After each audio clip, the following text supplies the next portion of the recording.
Hello, everyone, and welcome to Deep Fear. This is a game for the Sega Saturn, released in 1998. The game starts with a pretty lengthy cutscene, so let's get started.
Pacific Standard Time, 18 hours and 37 minutes, an unidentified flying object emitting a regulatory signal crashed into the Pacific Ocean. This is Rainbird. Eldridge, do we read? This is Eldridge. Floating object discovered. Thought to be part of the cage. Point N17E158.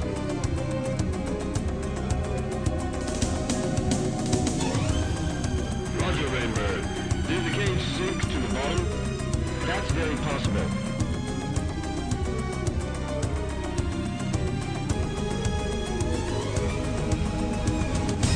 Rainbird, drop a buoy at the point and come back. We'll have the sea box go.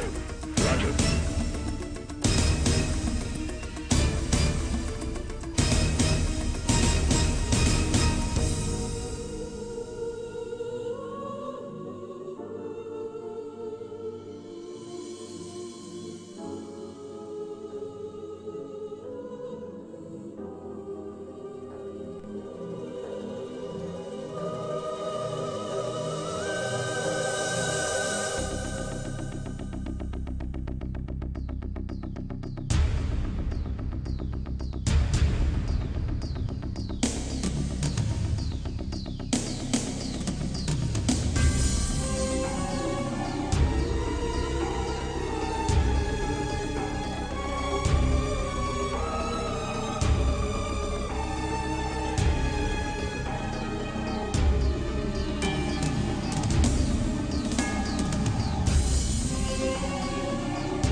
Stella.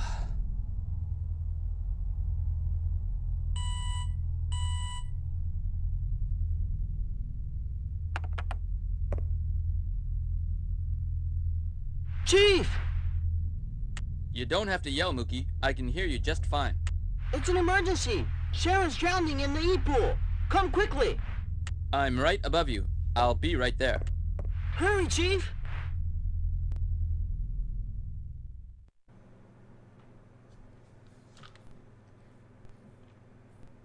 Alright, I'm sure Sharon will be okay for a couple minutes, right? So, let's head over here. First thing we're going to do is we're going to pick up some health spray.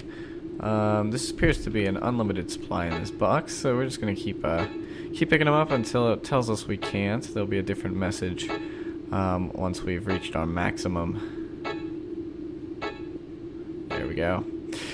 And then over here is the save save box. It does a couple other things that we'll talk about later. We're not going to save the game because we haven't really done anything. So here's welcome to Deep Fear.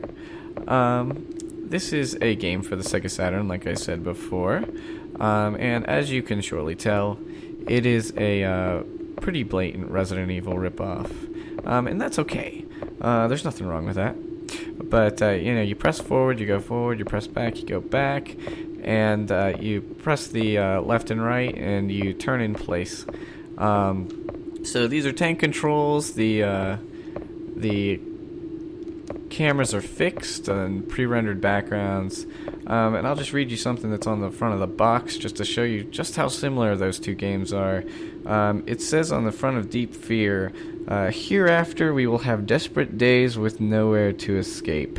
And to me that sounds a lot like that they have escaped into the mansion thing whenever you first start Resident Evil 1. So yeah, you can see all the similarities, but this game does some interesting different things with that formula that we'll see later. So I think now we should probably go and try and save Sharon from drowning.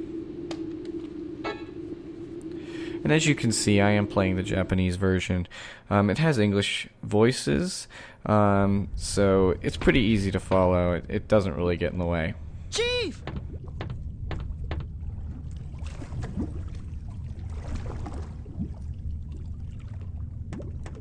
Chief!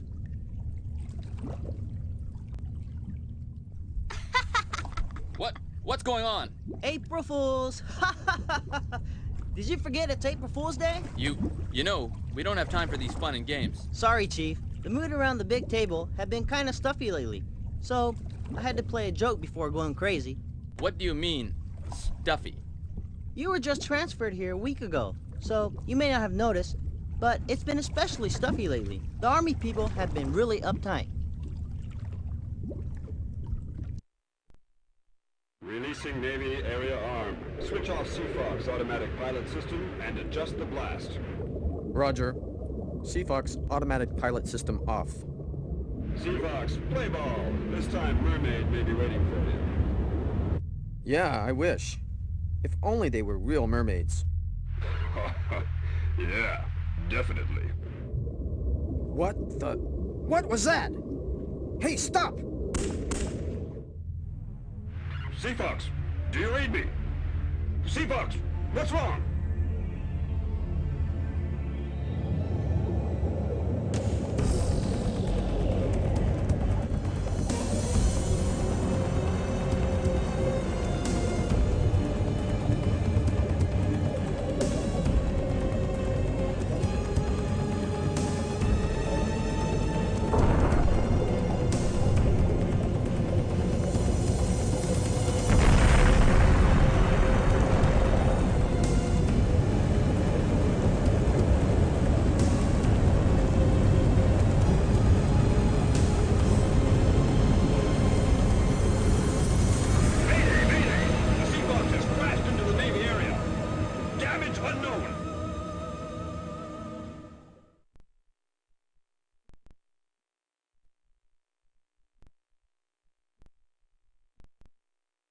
Attention please. Would ERS, John Mayer, immediately report to the CCD area deck group? I repeat, would ERS, Chief, John I think Mayer they need you. immediately report That was to his the emergency CCD call. I wonder what area happened. I'd better go. Hey, Chief! You got a cold? You could say that. John, take care of yourself. Thanks.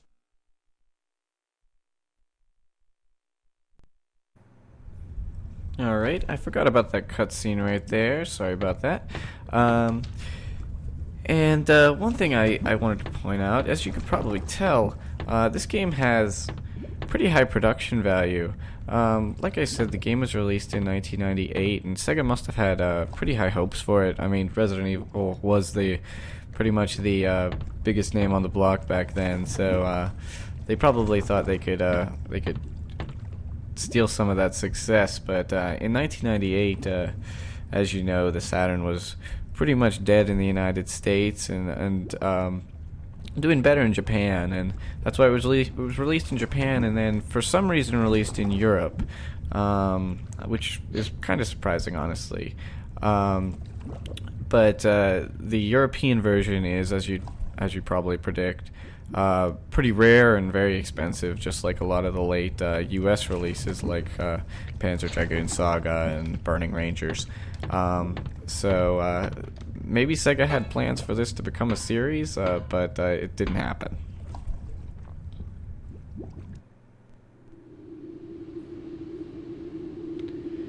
Alright, and so now we're going to head to Clancy.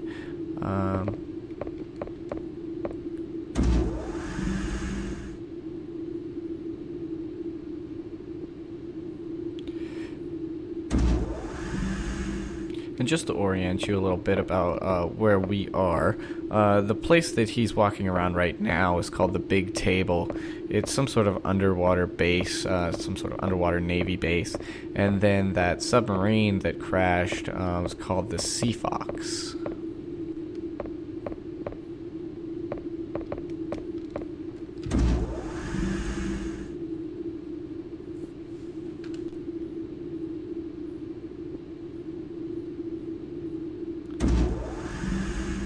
The voice acting in this game, in typical survival horror fashion, isn't great, but it's not too bad. But you're about to meet a character who has really one of the most fantastic voices you'll ever hear. I'm sure you'll recognize who I'm talking about pretty quickly.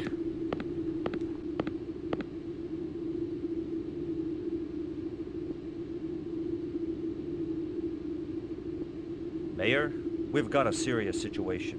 What's the problem? A while ago, the Sea Fox, which was just getting ready to depart, crashed into the Navy area. Crashed? What happened? We don't know yet. I asked Dubois, the designer, to come too. Oh, there's no problem with my Sea Fox system. No accident should have occurred. Oh! We can't get through on the wireless to either the Sea Fox or the Navy area. We have no idea what's going on over there. This is terrible. My masterpiece is ruined. Oh, what am I gonna do? The rescue force has been contacted, but they can't make it for a while. Do you want the ERS to go in? The Navy area is top secret and out of your jurisdiction. But we don't have a choice. I want the ERS to go check it out in the Little Shark.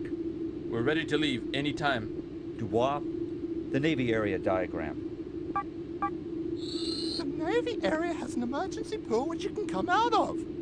First, find Dr. Weisberg. This is the top priority. Next, move the Navy area and connect it to the Big Table. That'll be all. Copy. Fine. I'll give this to you. It's the Navy area level 1 key. Get ready right away. I'll do my best. I don't want any word of this leaking out. There are civilians here. We don't want to start a panic. Understood.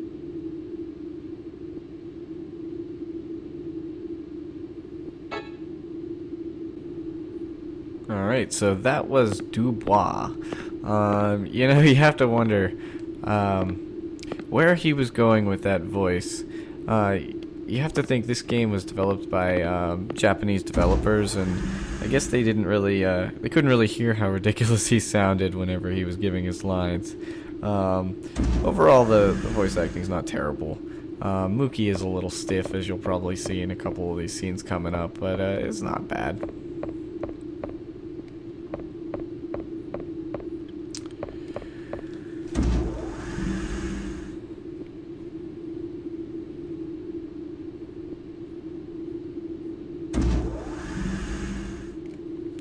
Alright, so now we're heading back to the E-Pool. We're going to meet up with Mookie, and we're going to take the Little Shark over to the Navy area.